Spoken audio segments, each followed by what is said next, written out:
This is the depiction of meteorological divination by Roberti Fludd. This chart is a summary of the contents of the chart of depiction of meteorological divination and can also be related to the chart for the plan of universal causes later. Both of these charts are by Roberti Fludd and show different themes of relationships. This is an explanation of the Kabbalistic principles shown in the depiction of meteorological divination.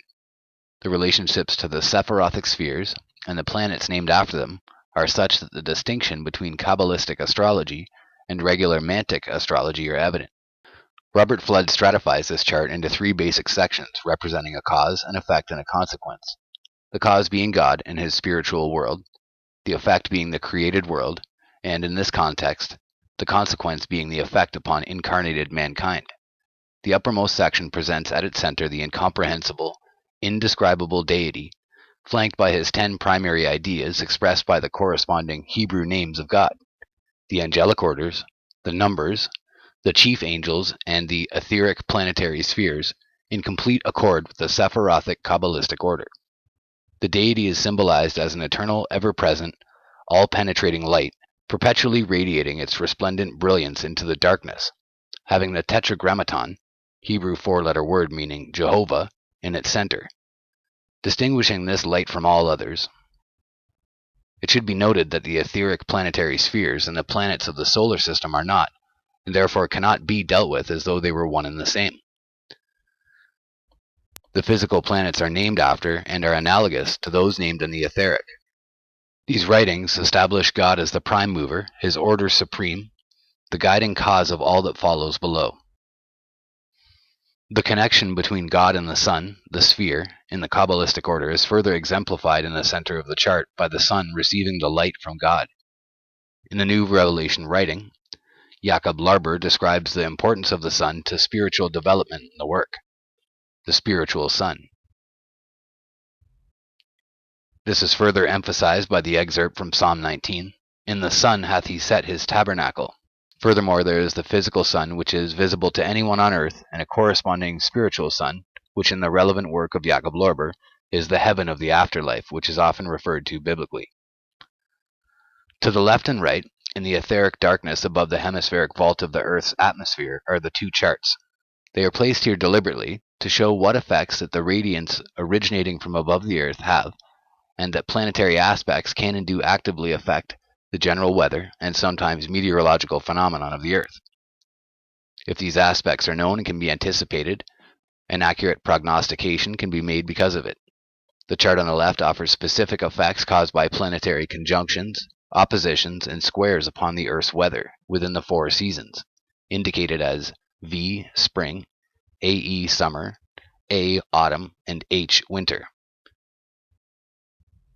To the right is a circular chart showing planetary aspects enabling one to generally predict weather.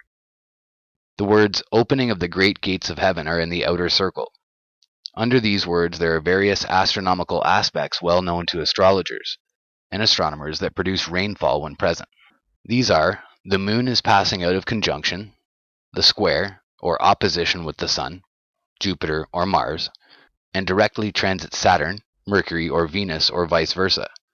Astrologers predict abundant rain and possible flooding under these aspects. The next circle shows the opening of the lesser doors of heaven, by which aspects consequentially produce rainfall. These were kept secret that the astrologers seldom divulged, because this information could be very useful. The central portion of the chart shows the sun and moon tracking across the vault of the sky from the eastern sunrise to the western sunset. Within this vault, the meteorological phenomena precipitate from the starry heaven of space through the 3 strata of atmosphere and onto the physical Earth as a result of planetary and stellar alignment, and their emitted specifica, light, reflecting in the layers of the atmosphere, emissions from the Earth itself, the breath of the Earth, the winds, and the effects by unseen beings that Fludd refers to as good angels, bad angels, and demons. In the outermost crescent of the hemisphere are unusual flame-like lights, meteors, comets, and glittering scintilla. Some of the signatures of these comets are described as auspiciously reddish, dark, or silvery blue. Others are more favorable in their pinkish or splendid light. Again, these are described in detail by Jacob Larber, in his earth and moon, some as having been projected or born of the earth itself. Below these, in the next crescent, are depicted various types of precipitation, some common and some unusual. Among the most common are rains, snow, thunder, and lightning, trembling lights within clouds and winds. Among the less frequent and often destructive are extreme thunder with lightning bolts, hail, sudden strong wind gusts, hurricanes, and disruptive whirlwinds, what might be referred to as tornadoes at present.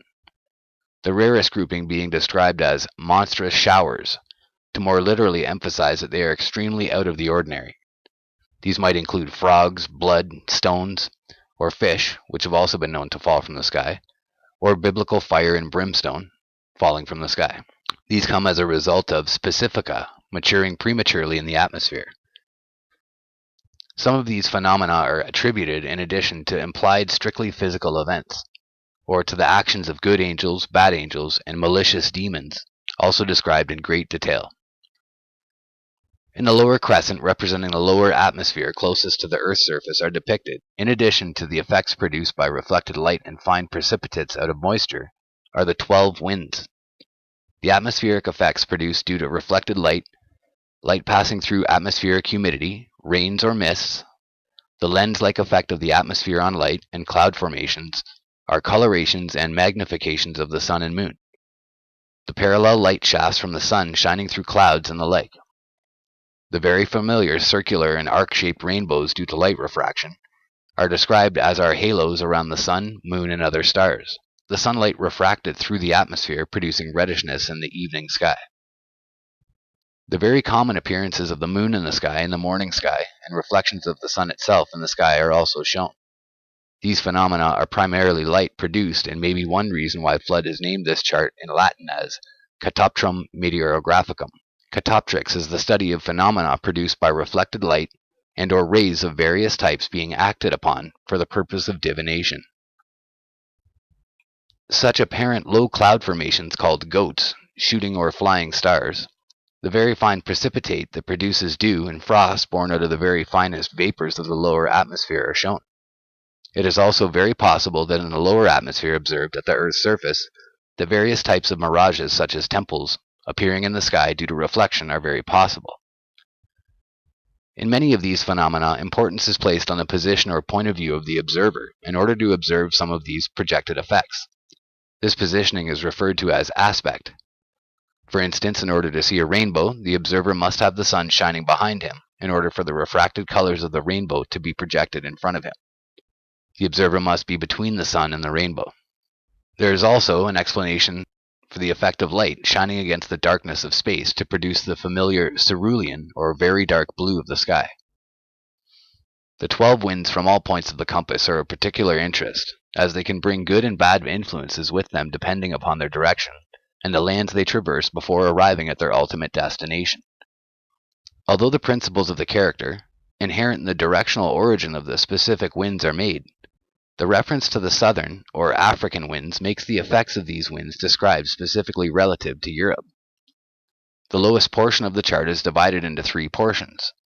In the central portion, a man is reclining on the earth.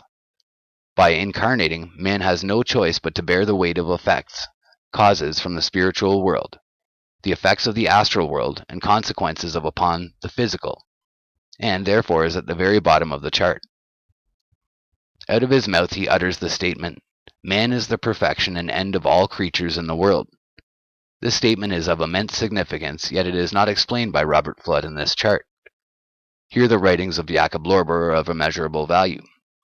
What is being uttered means that all of the material spirit substance, out of which the mineral, vegetable, and animal kingdom are composed, goes through a progression from the mineral, vegetable, and animal kingdoms, culminating in the human being, where it can be potentially perfected and made freer.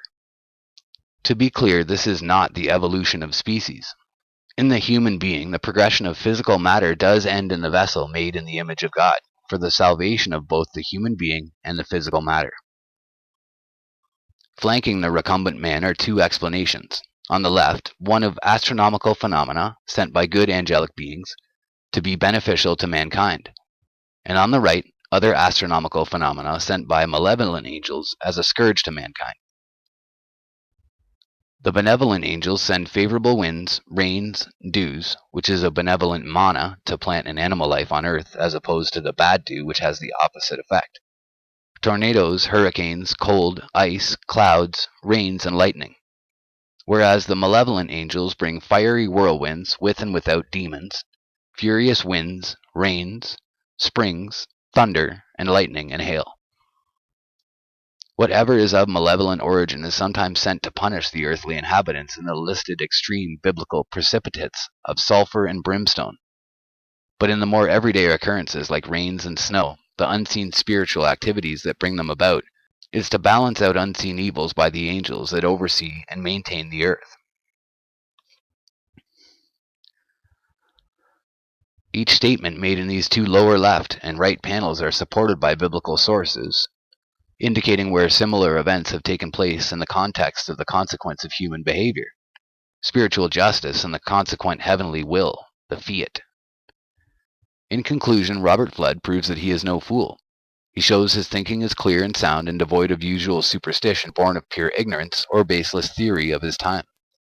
His explanations of atmospheric phenomena is scientific, but he also emphasizes the overriding guidance of divine providence in all things. The guidance of divine providence is shown to be very structured, orderly, rational, and completely contained within true Kabbalistic and Christian teachings. It is presented in a manner that few, if any, are capable of disputing. Again, all of the observations, conclusions, and axioms laid down hereforth by Fludd are completely substantiated by the Holy Bible and by Barden and Lorber with mathematical preciseness.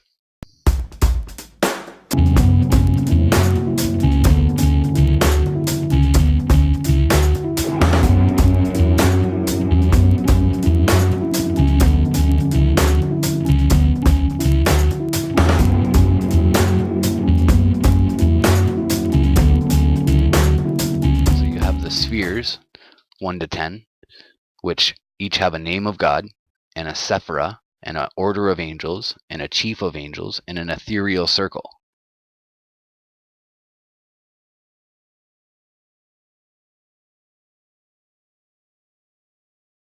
Sphere 1 is Ahia, the Kether, the seraphim. The chief of angels of Metatron is Metatron, and its ethereal circle is the primum mobile. Number 2 is Yah. Its sephira is the Chokmah. The order of angels is the cherubim. Its chief of angels is Roziel, and its ethereal circle is the stellar heaven. The third sphere is the Elohim, the stellar heaven. Its sephira is the Binah. Its order of angels is the thrones.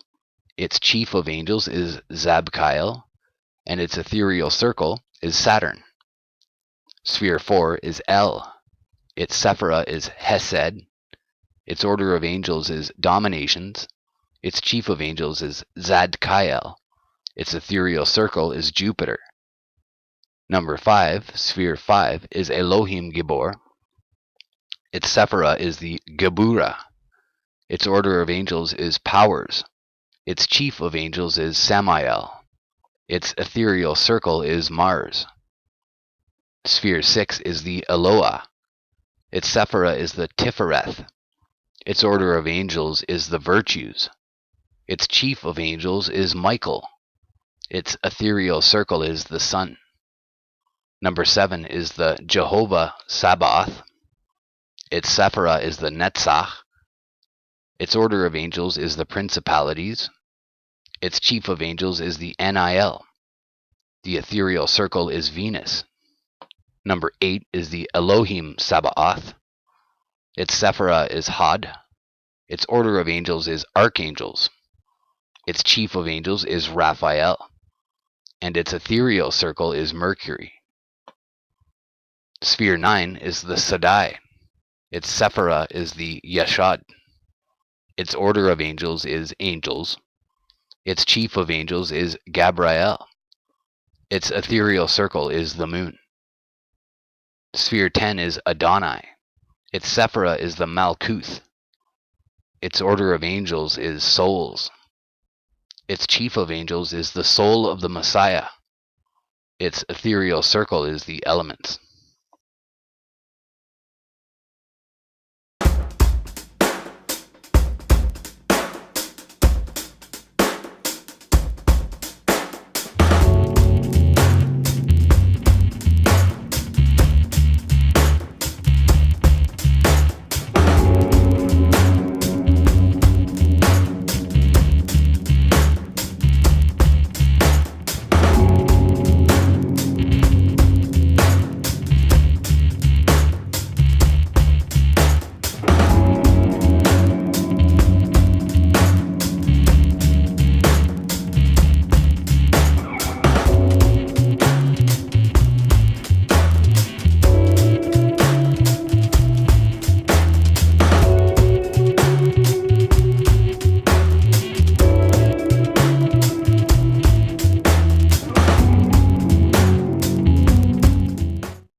causarum universalum speculum, the plan of universal causes. I'll read it from left to right. Sunrise, giving life and glory, and it increases up to vigor, and then begins to decrease down to day's end. Sunset, or the beginning of night and privation. Then it begins again on the other side, the dawn of the creation of day.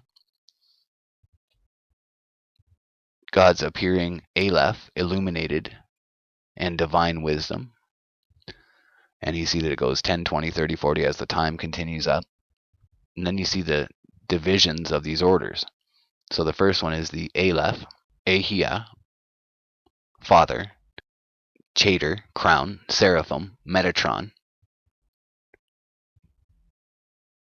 Primus Mobile, Mineral Elements, Water, Food of Life, Spirit, Mercury.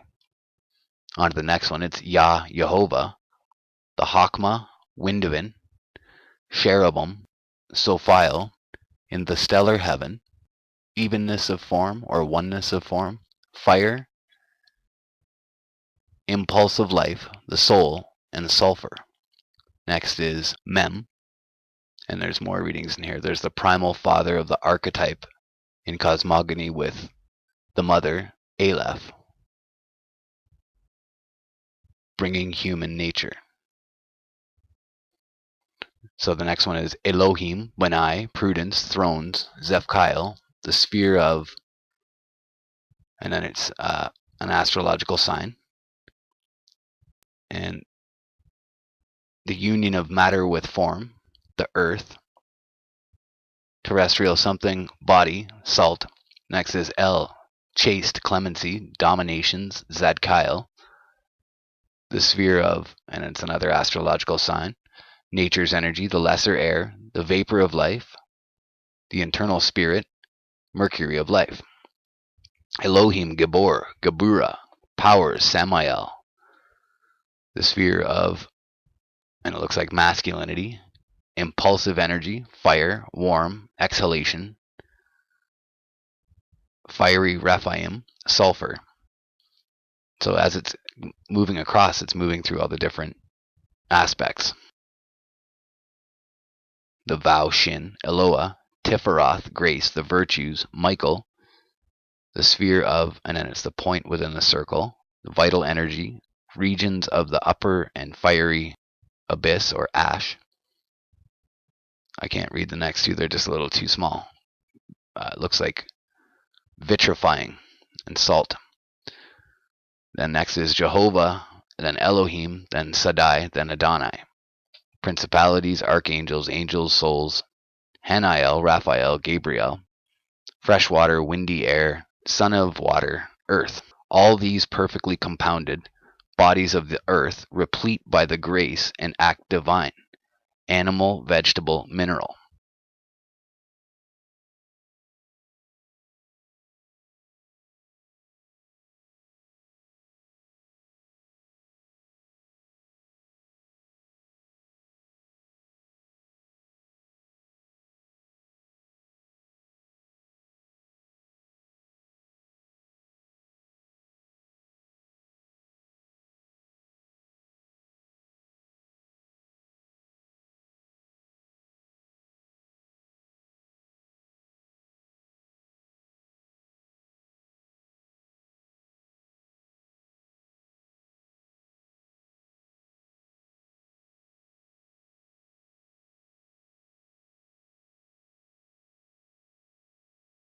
So what we're going to talk today about is the flat earth and weather and the Kephalaia. And we're going to talk about the ebb and flow and the cosmic devices that run the functions of the changes of weather and temperature and moisture and humidity and all the changes that we see on Earth day to day. And we're going to talk about and explain how that mechanism and that device functions. So this information comes from the Book of Enoch and the Book of Giants and other ancient fragmentary texts. And what we're going to do is review some of the pieces that describe the workings of our cosmos and describe the workings of the cosmic stream, and put it together with what we know about the flat Earth already, will show that more than likely this is how the Earth actually functions.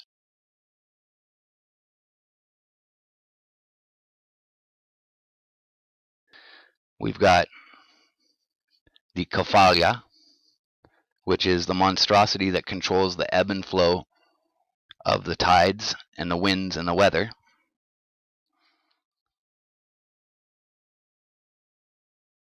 Then we have also the Beka, the oath created at the beginning of time between God and his heavenly hosts that hold up the flat Earth and hold up the pillars that hold up the flat Earth,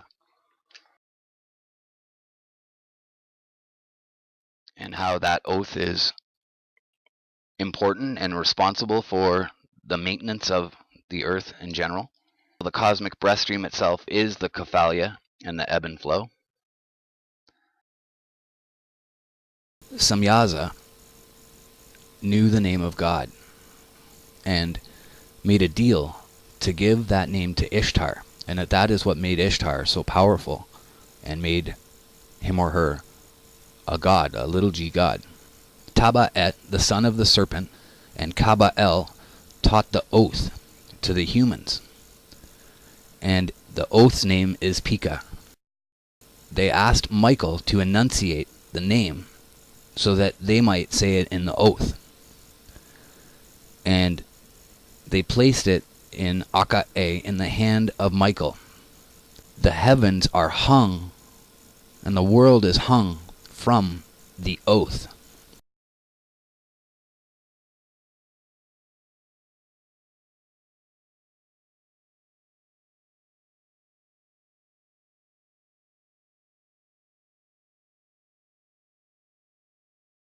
The essential feature of the year is its division into 2 equal periods of 6 months, based first on the predominating length of the days over that of the nights, and vice versa.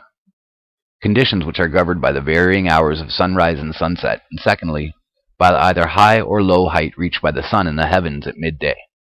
The first cycle, during which the days are longer than the nights and the sun reaches its culminating point of the year, extends from the spring equinox to the autumn equinox, i.e. March 21 to September 22.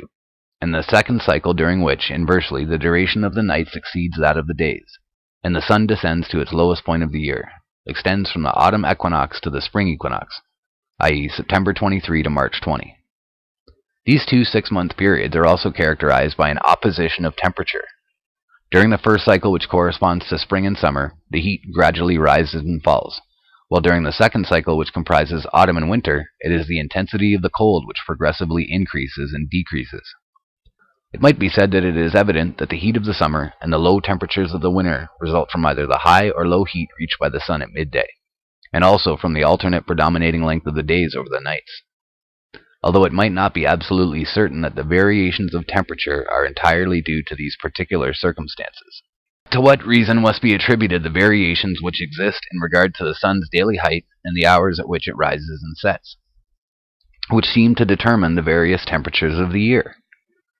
These regular fluctuations must necessarily have an origin, and it might be remarked that no scientific research or speculation has ever been attempted in this direction. The sun has been compared by the ancients to a chariot drawn by steeds and to a boat manned by rowers, meaning by this that it is not self-propelled. Its movement, therefore, is derived from some external power, and in that case it would appear that the variations in the height of the sun and its hours of rising and setting are due to the passage and to the impulsion of 2 regular successive currents, or cosmic breath streams, of 6 months each, i.e. a warm increasing and decreasing breath stream prevailing from the spring equinox to the autumn equinox, followed by a cold, increasing and decreasing breath stream from autumn to spring. And the conclusion is that the impulse of these 2 summer and winter cosmic breaths govern the height of the sun, and that they also have the effect of either advancing or retarding the hours of sunrise and sunset, on which depend their respective lengths of days and nights. So it's interesting to note here, it may not be that the cosmic breath streams are governing the height of the sun, but they may be a function of the height of the sun.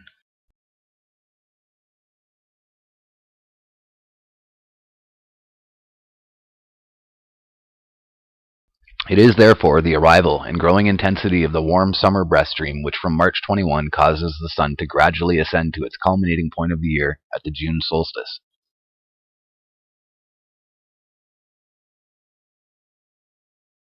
And the decreasing intensity of the same warm stream which, after the solstice, causes the height of the sun to decline steadily until 22 September, the moment of the equinox, when the cold current sets in. At the same time, the impulse of this warm cosmic stream has the effect of advancing the hour of sunrise and retarding that of sunset, so that the days become longer than the nights. On the other hand, it is the arrival and growing intensity of the cold winter breath stream about the 23rd September, which causes the sun to further descend to its lowest point of the year at December solstice, and the decreasing intensity of this cold breath which, after the winter solstice, causes the sun to rise again until 21 March, when the warm breath takes over.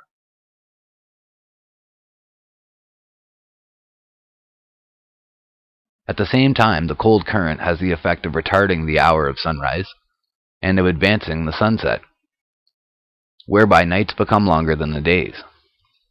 As it can be seen, these two semi-annual cosmic streams or currents, warm and cold, each represent a complete breath comprising a rising phase of inspiration from the equinox to the solstice, and a following phase of expiration from the solstice to the following equinox. And it's these two double phases of a duration of 3 months each, controlling the daily height of the sun and the hours of its rising and setting, which causes the 4 seasons.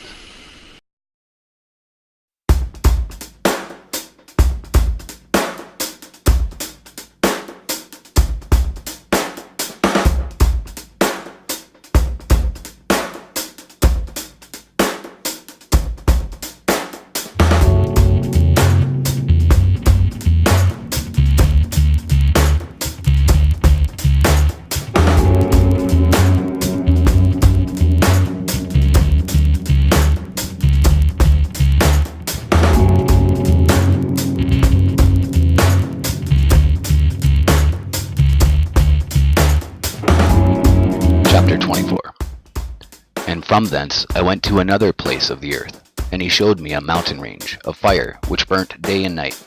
And I went beyond it and saw 7 magnificent mountains, all differing each from the other, and the stones thereof were magnificent and beautiful, magnificent as a whole, of glorious appearance and fair exterior, 3 towards the east, 1 founded on the other, and 3 towards the south, 1 upon the other, and deep rough ravines, no one of which joined with any other. And the 7th mountain was in the midst of these, and it excelled them in height, resembling the seat of a throne. And fragrant trees encircled the throne, and amongst them was a tree such as I have never yet smelt. Neither was any amongst them, nor were others like it. It had a fragrance beyond all fragrance, and its leaves and blooms and wood wither not forever. And its fruit is beautiful, and its fruit resembles the dates of a palm. Then I said, how beautiful is this tree, and fragrant, and its leaves are fair, and its blooms very delightful in appearance. Then answered Michael, one of the holy and honored angels who was with me, and was their leader. And he said unto me, Enoch, why dost thou ask me regarding the fragrance of the tree? And why dost thou wish to learn the truth? Then I answered him, saying, I wish to know about everything, but especially about this tree. And he answered, saying, this high mountain which thou hast seen, whose summit is like the throne of God, is his throne, where the Holy Great One, the Lord of glory, the eternal King, will sit, when he shall come down to visit the earth with goodness. And as for this fragrant tree, no mortal is permitted to touch it till the great judgment, when he shall take vengeance on all, and bring everything to its consummation forever. It shall then be given to the righteous and holy. Its fruit shall be for food to the elect. It shall be transplanted to the holy place, to the temple of the Lord, the eternal King. Then shall they rejoice with joy and be glad, and into the holy place shall they enter, and its fragrance shall be in their bones. And they shall live a long life on earth, such as thy fathers lived. And in their days shall no sorrow or plague or torment or calamity touch them. Then blessed I the glory of God, the eternal King, who hath prepared such things for the righteous, and hath created them and promised to give to them. And I went from thence to the middle of the earth, and I saw a blessed place in which there were trees with branches abiding and blooming, of a dismembered tree. And there I saw a holy mountain, and and underneath the mountain to the east there was a stream, and it flowed towards the south. And I saw towards the east another mountain higher than this, and between them a deep and narrow ravine. And it also ran a stream underneath the mountain. And to the west thereof there was another mountain, lower than the former, and of small elevation, and a ravine deep and dry between them. And another deep and dry ravine was at the extremities of the three mountains. And all the ravines were deep and narrow, being formed of hard rock, and trees were not planted upon them. And I marveled at the rocks, and I marveled at the ravine. Yea, I marveled very much. Then I said, For what object is this blessed land, which is entirely filled with trees, and this accursed valley between? Then Uriel, one of the holy angels who was with me, answered and said, This accursed valley is for those who are accursed forever. Here shall all the accursed be gathered together who utter with their lips against the Lord unseemly words, and of his glory speak hard things. Here shall they be gathered together, and here shall be their place of judgment. In the last days there shall be upon them the spectacle of righteous judgment, in the presence of the righteous forever. Here shall the merciful bless the Lord of glory, the eternal King. In the days of judgment over the former, they shall bless him for the mercy in accordance with which he has assigned them their lot. Then I blessed the Lord of glory, and set forth his glory, and lauded him gloriously. Chapter 28. And thence I went towards the east, into the midst of the mountain range of the desert. And I saw a wilderness, and it was solitary, full of trees and plants. And water gushed forth from above, rushing like a copious watercourse which flowed towards the northwest, and caused clouds and dew to ascend on every side. And thence I went to another place in the desert, and approached to the east of this mountain range. And there I saw aromatic trees exhaling the fragrance of frankincense and myrrh. And the trees also were similar to the almond tree. Chapter 30. And beyond these I went afar to the east, and I saw another place, a valley full of water, and therein was a tree, the color of fragrant trees such as the mastic. And on the sides of those valleys I saw fragrant cinnamon, and beyond these I proceeded to the east. And I saw other mountains, and amongst them were groves of trees, and there flowed forth from them nectar, which is named Sarara and Galbanum. And beyond these mountains I saw another mountain to the east of the ends of the earth, whereon were aloe trees, and all the trees were full of stacte, being like almond trees. And when one burnt it, it smelled sweeter than any fragrant odor. Chapter 32. And after these fragrant odors, as I looked towards the north over the mountains, I saw 7 mountains full of choice nard and fragrant trees, and cinnamon, and pepper. And thence I went over the summits of all these mountains, far towards the east of the earth, and passed above the Erythraean Sea, and went far from it, and passed over the angel Zotiel. And I came to the garden of righteousness.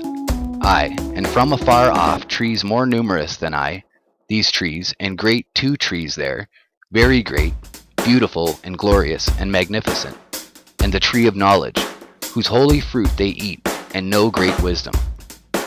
That tree is in height like the fir, and its leaves are like those of the carob tree, and its fruit is like the clusters of the vine, very beautiful, and the fragrance of the tree penetrates afar.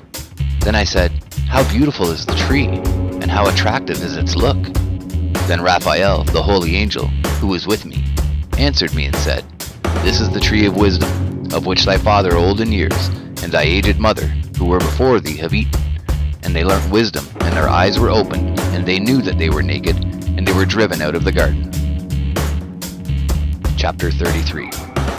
And from thence I went to the ends of the earth, and saw there great beasts, and each differed from the other. And I saw birds also differing in appearance, and beauty and voice, the one differing from the other. And to the east of those beasts I saw the ends of the earth whereon the heaven rests, and the portals of the heaven open. And I saw how the stars of heaven come forth, and I counted the portals out of which they proceed, and wrote down all their outlets of each individual star by itself, according to their number and their names, their courses and their position, and their times and their months, as Uriel, the holy angel who is with me, showed. He showed all things to me, and wrote them down for me. Also their names he wrote for me, and their laws and their companies.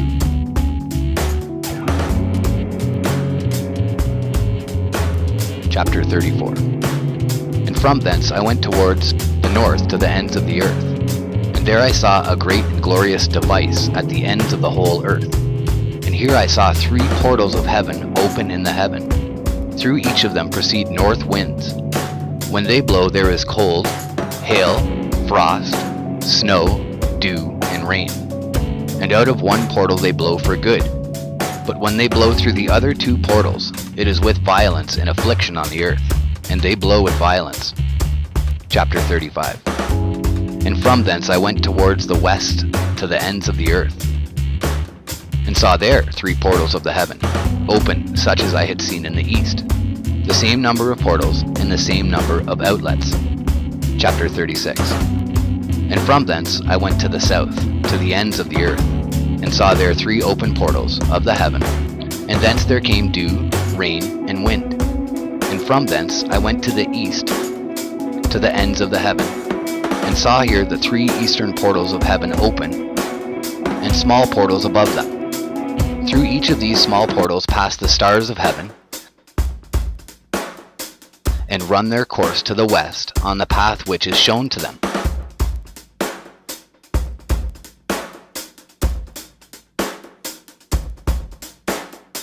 And as often as I saw, I blessed always the Lord of glory.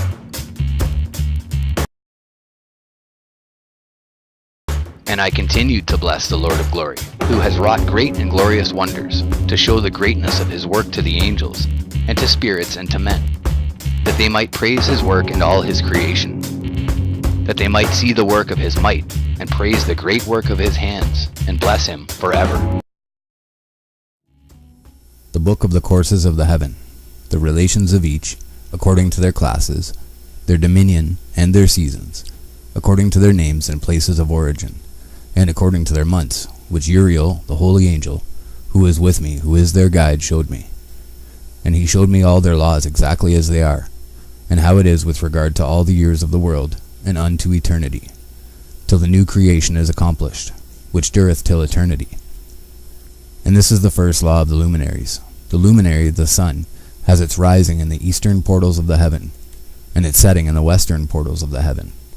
And I saw 6 portals in which the sun rises, and 6 portals in which the sun sets, and the moon rises, and sets in these portals.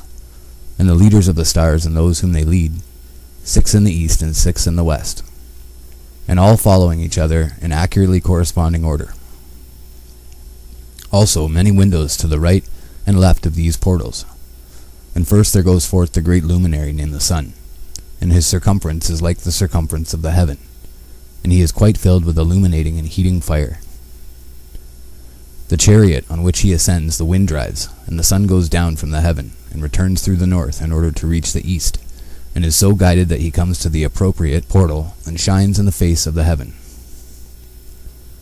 In this way he rises in the first month in the great portal, which is the 4th, those 6 portals in the east. And in that 4th portal from which the sun rises in the first month are 12 window openings, from which proceed a flame, when they are opened in their season.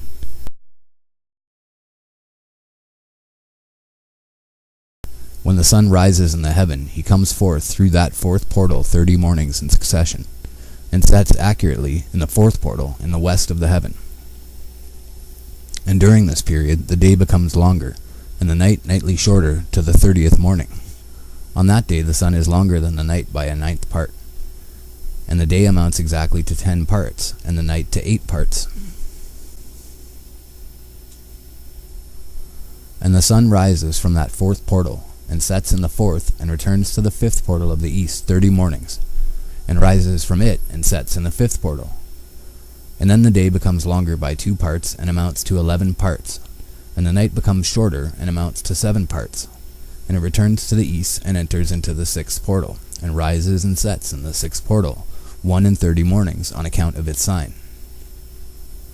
On that day the day becomes longer than the night, and the day becomes double the night, and the day becomes 12 parts, and the night is shortened and becomes 6 parts, and the sun mounts up to make the day shorter and the night longer.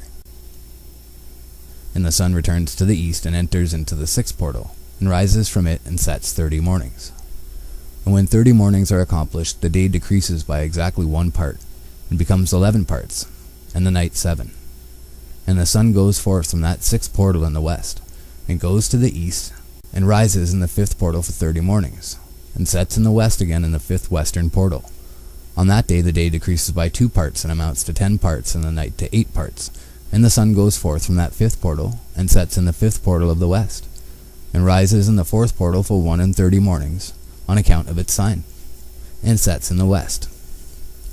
On that day the day is equalized with the night, and becomes of equal length, and the night amounts to 9 parts, and the day to 9 parts.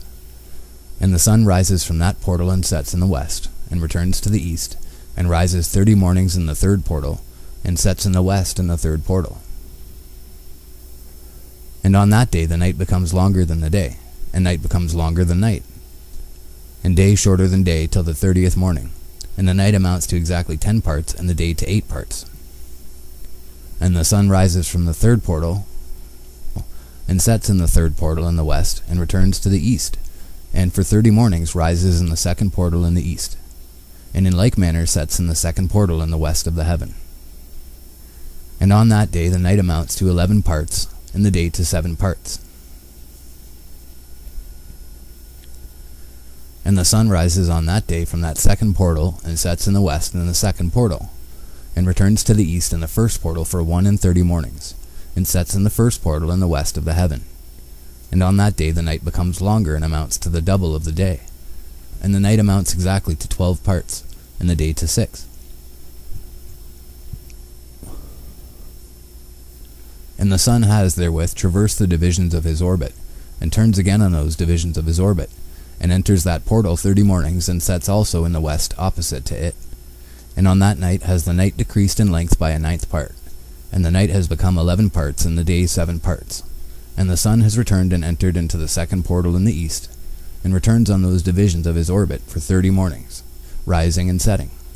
And on that day the night decreases in length, and the night amounts to 10 parts, and the day to 8. And on that day the sun rises from that portal, and sets in the west, and returns to the east, and rises in the 3rd portal for 31 mornings, and sets in the west of the heaven. On that day the night decreases and amounts to 9 parts, and the day to 9 parts, and the night is equal to the day, and the year is exactly as to its days 364. And the length of the day and of the night, and the shortness of the day and of the night arise. Through the course of the sun these distinctions are made. So it comes that its course becomes daily longer, and its course nightly shorter. And this is the law and the course of the sun. In his return as often as he returns 60 times and rises, the great luminary which is named the sun for ever and ever. And that which thus rises is the great luminary, and is so named according to its appearance, according as the Lord commanded. As he rises, so he sets, and decreases not, and rests not, but runs day and night, and his light is 7-fold brighter than that of the moon. But as regards size, they are both equal.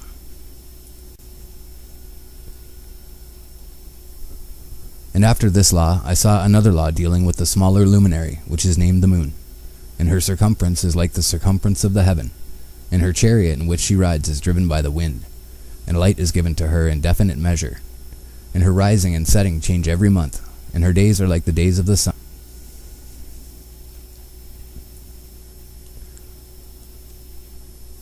And when her light is uniform, it amounts to the 7th part of the light of the sun, and thus she rises. And her first phase in the east comes forth on the 30th morning, and on that day she becomes visible, and constitutes for you the first phase of the moon on the 30th day together with the sun in the portal where the sun rises.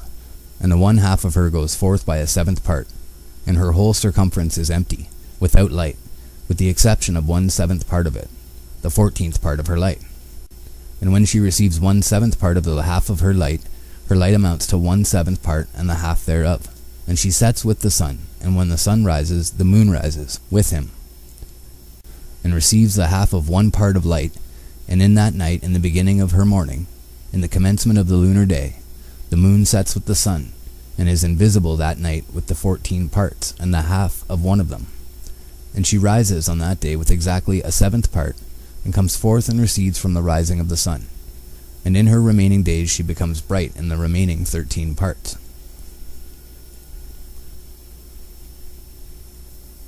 And I saw another course, a law for her, and how according to that law she performs her monthly revolution. And all these Uriel, the holy angel, who is the leader of them all, showed to me. and their positions, and I wrote down their positions as he showed them to me, and I wrote down their months as they were, and the appearance of their lights till 15 days were accomplished. In single seventh parts she accomplishes all her light in the east, and in single seventh parts accomplishes all her darkness in the west. And in certain months she alters her settings, and in certain months she pursues her own peculiar course. In 2 months the moon sets with the sun, in those 2 middle portals, the third and the fourth. She goes forth for 7 days and turns about and returns again through the portal where the sun rises, and accomplishes all her light. And she recedes from the sun, and in 8 days enters the 6th portal from which the sun goes forth. And when the sun goes forth from the 4th portal, she goes forth 7 days, until she goes forth from the 5th and turns back again in 7 days into the 4th portal and accomplishes all her light. And she recedes and enters into the 1st portal in 8 days, and she returns again in 7 days into the 4th portal from which the sun goes forth. Thus I saw their position, how the moons rose and the sun set in those days. And if 5 years are added together, the sun has an overplus of 30 days. And all the days which accrue to it for one of those 5 years, when they are full, amount to 364 days. And the overplus of the sun and of the stars amounts to 6 days. In 5 years, 6 days every year come to 30 days, and the moon falls behind the sun and the stars to the number of 30 days. And the sun and the stars bring in all the years exactly, so that they do not advance or delay their position by a single day unto eternity, but complete the years with perfect justice in 364 days. In 3 years there are 1,092 days, and in 5 years 1,820 days, so that in 8 years there are 2,912 days. For the moon alone, the days amount in 3 years to 1,062 days, and in 5 years she falls 50 days behind. To the sum of 1,770 there is to be added 1,062 days, and in 5 years there are 1,770 days, so that for the moon the days in 8 years amount to 2,832 days. For in 8 years she falls behind to the amount of 80 days. All the days she falls behind in 8 years are 80, and the year is accurately completed in conformity with their world stations, and the stations of the sun, which rise from the portals through which it, the sun, rises, and sets 30 days. And the leaders of the heads of the thousands, who are placed over the whole creation and over all the stars, have also to do with the 4 intercalary days, being inseparable from their office, according to the reckoning of the year. And these render service on the 4 days which are not reckoned in the reckoning of the year. And owing to them men go wrong therein, for those luminaries truly render service on the world stations. 1 in the 1st portal, 1 in the 3rd portal of the heaven, 1 in the 4th portal, and 1 in the 6th portal. And the exactness of the year is accomplished through its separate 364 stations.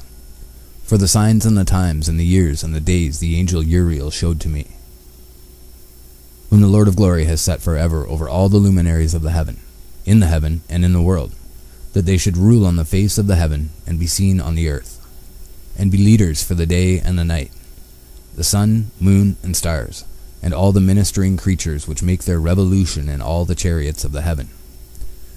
In like manner 12 doors Uriel showed me, open in the circumference of the sun's chariot in the heaven, through which the rays of the sun break forth.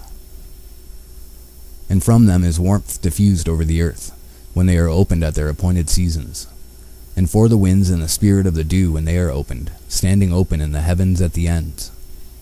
As for the 12 portals in the heaven, at the ends of the earth, out of which go forth the sun, moon, and stars, and all the works of heaven, in the east and in the west. There are many windows open to the left and right of them, and one window at its appointed season produces warmth, corresponding as these do to those doors from which the stars come forth, according as he has commanded them, and wherein they set corresponding to their number. And I saw chariots in the heaven, running in the world, above those portals in which revolve the stars that never set. And one is larger than all the rest, and it is that makes its course through the entire world.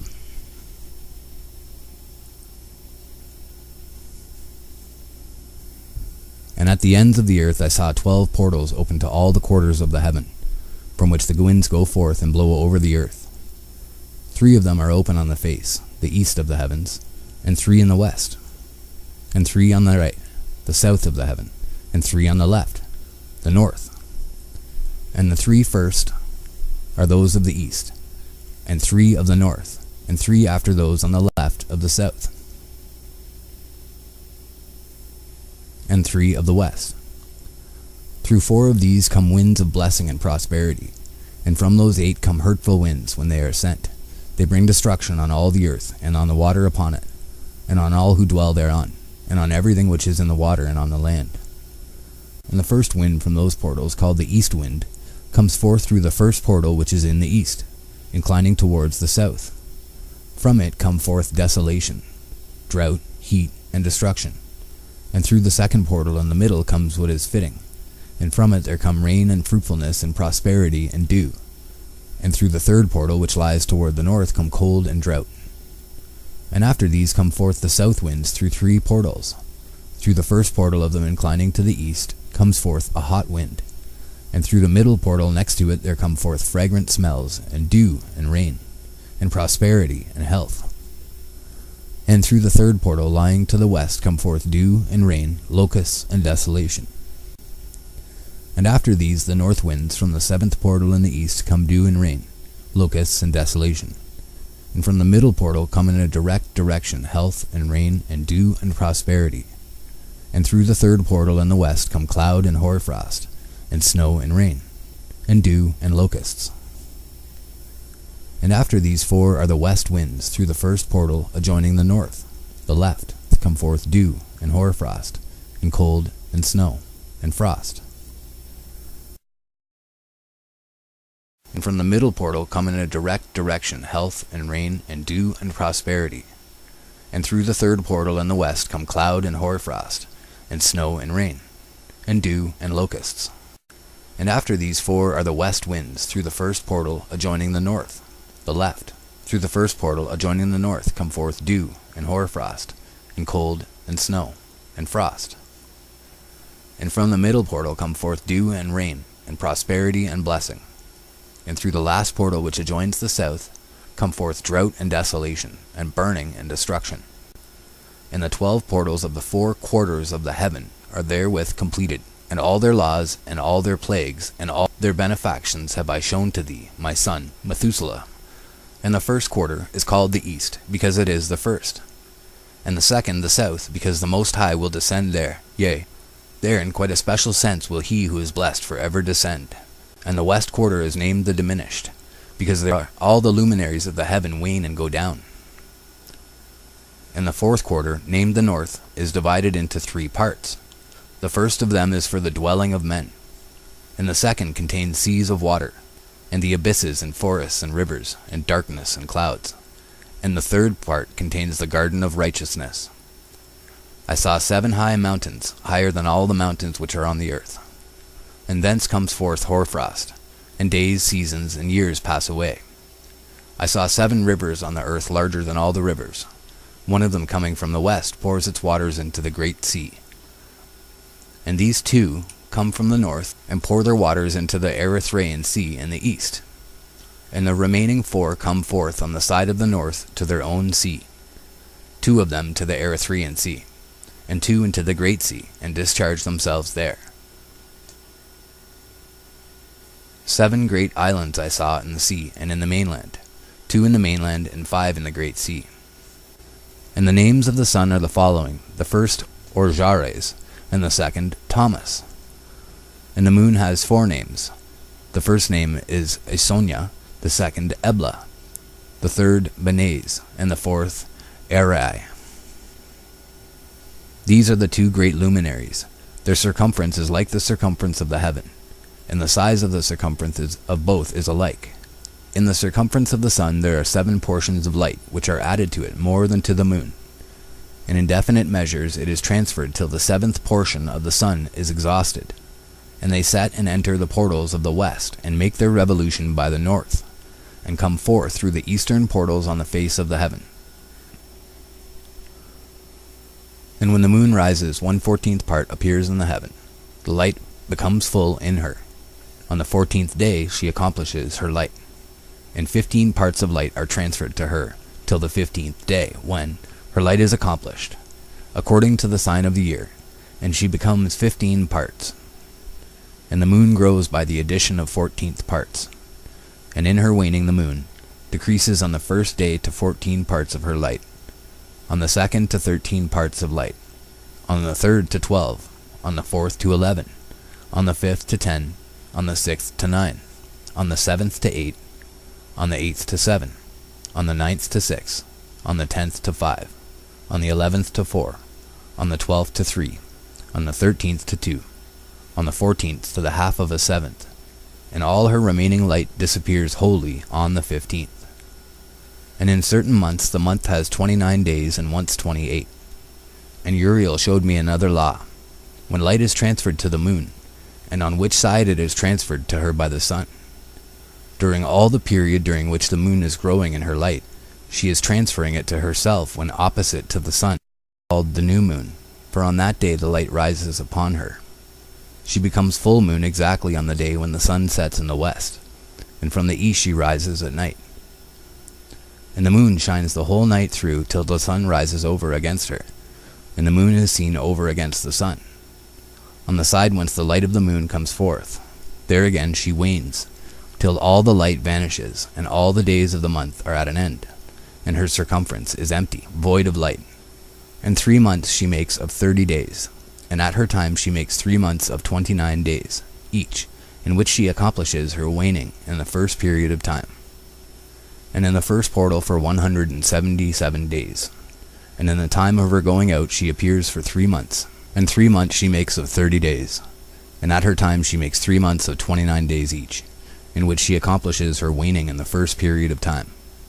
And in the first portal for 177 days, and in the time of her going out she appears for 3 months of 30 days each, and for 3 months she appears of 29 each. At night she appears like a man for 20 days each time, and by day she appears like the heaven, and there is nothing else in her save her light. She becomes full moon exactly on the day when the sun sets in the west, and from the east she rises at night, and the moon shines the whole night through till the sun rises over against her, and the moon is seen over against the sun. On the side whence the light of the moon comes forth, there again she wanes till all the light vanishes, and all the days of the month are at an end, and her circumference is empty, void of light. And 3 months she makes of 30 days, and at her time she makes 3 months of 29 days each, in which she accomplishes her waning in the first period of time. And in the first portal for 177 days. And in the time of her going out she appears for 3 months of 30 days each, and for 3 months she appears of 29 each. And now, my son, I have shown thee everything, and the law of all the stars of the heaven is completed. And he showed me all the laws of these for every day, and for every season of bearing rule, and for every year, and for its going forth, and for the order prescribed to it every month and every week, and the waning of the moon which takes place in the 6th portal, for in this 6th portal her light is accomplished, and after that there is the beginning of the waning. And the waning which takes place in the 1st portal in its season, till 177 days are accomplished, reckoned according to weeks, 25 weeks and 2 days. She falls behind the sun, in the order of the stars exactly 5 days in the course of one period. And when this place which thou seest has been traversed, such is the picture and sketch of every luminary which Uriel the archangel, who is their leader, showed.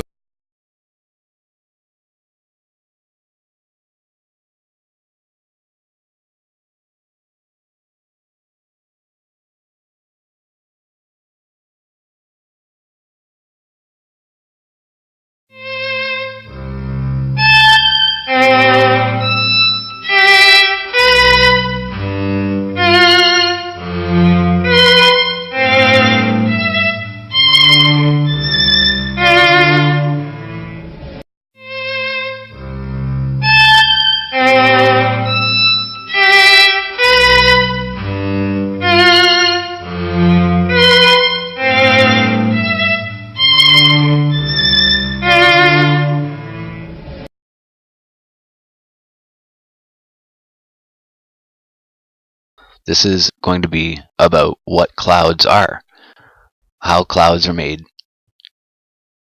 and what they're really doing, and just some other observations that it's something that I've known about and talked about and looked at through different times in my life, different events. And so what I'm going to get into here is something that I noticed spending time in the mountains and at other places in the outdoors, camping in the outdoors, or being on airplane flights and other places that I've been, where, and it's something that I've talked about before, not here on Flat Earth stuff, but with other people in my life quite a bit. And I find it an interesting thing, and what I'm talking about is compression zones, what are called, there's the leeward and the windward side of a mountain. And the windward side, so in British Columbia, this is a place where we have the ocean to the west, and that would be called the windward side. And that's the side where the winds and the westerly winds are pulled up over the mountains. And what happens there is that the air is compressed, or this is what the mainstream will tell us, is that the air moving over the mountains there, because of the rise in elevation being forced by the mountains, and because of the pinching and compression of that air and of those molecules and of the vapor there, that you end up with what's called the windward and the leeward. And you end up with more rain on one side where it's been pressed up and created a cloud, and then on the other side of the mountain ranges where that's happened several times, all the moisture has been dropped out of the clouds from that effect. And then on the other side of the mountains you have a more arid, you have a more dry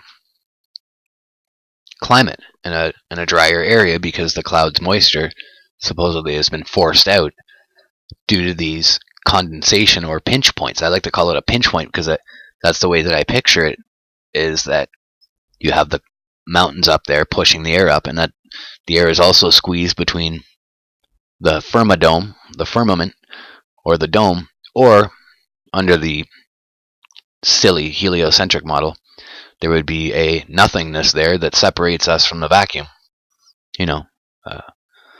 They would call it, I guess, the Van Allen belt, which really is a plasma shield, but they like to pretend that it's nothing really there.